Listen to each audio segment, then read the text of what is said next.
જ્યારે મને સમાચાર એ મળ્યા, મારો મિત્ર નિક અળોદરા હાવજ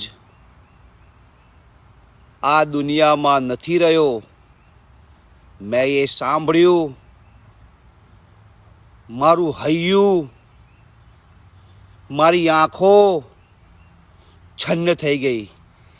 ભાઈ નિક, તને શ્રદ્ધાંજલિ અર્પિત કરું છું. ગોડ ફાધર, 2 મિનિટ માટે સર્વે ભાઈઓ અને બહેનો મૌન રહીશું. હું જ્યારે ઓમ શાંતિ શાંતિ શાંતિ બોલું એટલે મૌન ખોલવાનું. ચાલો સાથે મળો.